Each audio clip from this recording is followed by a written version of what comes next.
நினச்சி பார்க்கறதுக்கு பயங்கர பிரமிப்பாக இருக்கும். ஆனால் ஆக்சுவலாக மாஸ்டர் கூட வந்து சிறுமலையிலேருந்து தொடங்கிய என்னோட பயணம் பார்த்தீங்கன்னா இன்றளவும் அதே ஃப்ரீக்குவன்சியில் அதே நிகழ்வுகள் வந்து இந்த அளவுக்கு பர்ஃபெக்டாக இருக்குது அப்படின்னு இருக்குது அப்படின்னா அதுக்கு முக்கியமான காரணம் என்னென்னா, அதாவது நம்ம ஒரு விஷயத்தை பண்ணணும் அப்படின்னு நம்ம முடிவு பண்ணிட்டோம்னா பிரபஞ்சம் கண்டிப்பாக அந்த விஷயத்தை நடத்துறதுக்கு வந்து தேவையான அனைத்து சோர்ஸும் நமக்கு கொடுக்கணும். இது வந்து இந்த விஷயத்துக்கு வந்து மிக முக்கியமான ஒரு விஷயம். என்னோட பயணத்தில் பார்த்தீங்கன்னா ஈவன் காசி, அதுக்கப்புறம் ராமேஸ்வரத்துலேருந்து ப்ராப்பராக மண் எடுத்துகிட்டு போய் அங்கே போய் காசியில் வச்சு நம்ம கடலில் அந்த கங்கையில் கலந்து அதுக்கப்புறம் எகைன் கங்கா ஜல் கொண்டு வந்து ராமேஸ்வரத்தில் பண்ணி எல்லாமே ஆரம்பத்திலிருந்து இன்றளவும் அனைத்து நிகழ்வுமே பார்த்தீங்கன்னா மாஸ்டருடைய முன்னிலையில் மாஸ்டருடைய வழிகாட்டுதலில் அந்த விஷயத்தை வந்து பர்ஃபெக்டாக பண்ணோம். அதுக்கு முழு காரணம் இதை நான் உண்மையாகவே பிடிச்சிருக்கேன்னா நான் வச்சிருக்கிற அந்த அசாத்தியமான ஒரு நம்பிக்கை. ஒரு குரு வந்து நம்மளை வந்து சரியான அளவில் வந்து எடுத்துகிட்டு போவார் அப்படிங்கிற அந்த அன்னைக்கு நம்பணும். அந்த நம்பிக்கை இன்றளவும் அப்படியே அதே அளவில் போயிட்டு இருக்கிறனால தான் இந்த விஷயம் சாத்தியம்னு சொல்கிறேன்.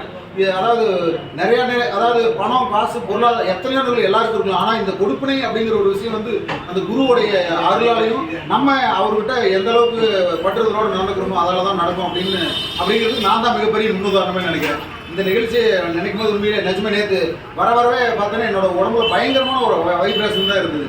அதாவது ஒரு மிகப்பெரிய விஷயத்தை நம்ம வந்து அச்சீவ் பண்ணுறோம் அப்படிங்கிற மாதிரியான ஒரு நிகழ்வு.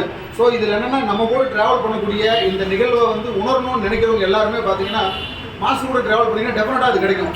அதே மாதிரி பிரபஞ்சம் அதை வந்து நம்ம அது ஒவ்வொரு விஷயத்துக்குமே கனெக்டிவிட்டி கொடுக்கும். நமக்கு நிறையா விஷயங்கள் இருக்கும், நிறையா பார்த்தா பேரியர்ஸ் இருக்கும்.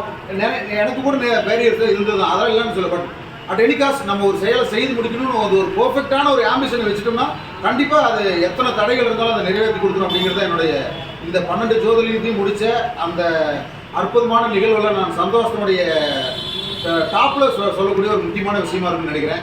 ரொம்ப ரொம்ப சந்தோஷம். இந்த நிகழ்வுக்கு உறுதுணையாக இருந்து என்னுடைய அமிர்தகார குடும்ப சொந்தங்களுக்கும் நான் வந்து ரொம்ப நன்றி கடன் பட்டிருக்கேன். மீண்டும் நம்ம இந்த பிரயாணத்தில் தொடரணும்னு நான் நினைக்கிறேன். ரொம்ப நன்றி.